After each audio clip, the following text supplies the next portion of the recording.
Atal bridge પર લગાવેલ વધુ 2 glass તૂટ્યા છે। ગ્લાસ તૂટ્યા બાદ હંગામી બેરિકેડ્સ લગાવવામાં આવ્યા છે। એક કાચ પર તિરાડો પડી તો બીજો ગ્લાસ તૂટીને નદીમાં પડ્યાનો મામલો સામે આવ્યો છે। 1000 કિલો વજન સહન કરવાની ક્ષમતા ધરાવતા આ પુલમાં કાચ તૂટવાનો મામલો છે। ગ્લાસ તૂટ્યો કે તોડવામાં આવ્યો એ તપાસનો વિષય છે।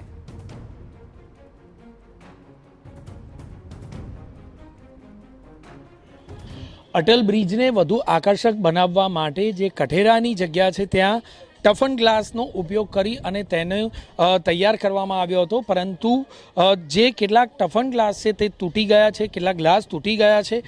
આખરે આ તોડવામાં આવ્યા છે, તો કોના દ્વારા તોડવામાં આવ્યા છે તે તપાસનો એક વિષય બને છે। અટલ બ્રિજ પર અનેક સીસીટીવી લગાવવાની વાત કરવામાં આવી હતી। આખરે આ સીસીટીવીમાં આ ફૂટેજ છે કે કેમ તે પણ એક તપાસનો વિષય બને છે, અને સીસીટીવી ચાલુ હાલતમાં છે કે કેમ તે પણ એક તપાસનો વિષય છે। સાથે જ 2 જેટલા ટફન ગ્લાસ તૂટી ગયા છે।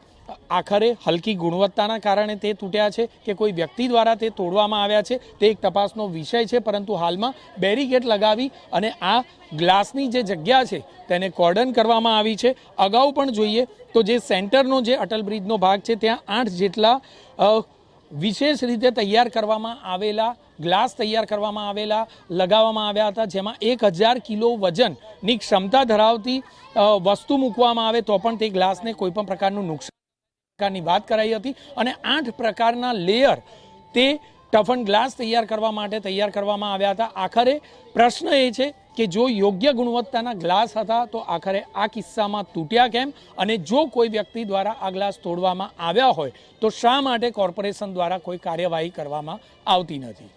કેમેરામેન મનીષ ત્રિવેદી સાથે જિગ્નેશ પટેલ, TV9 અમદાવાદ।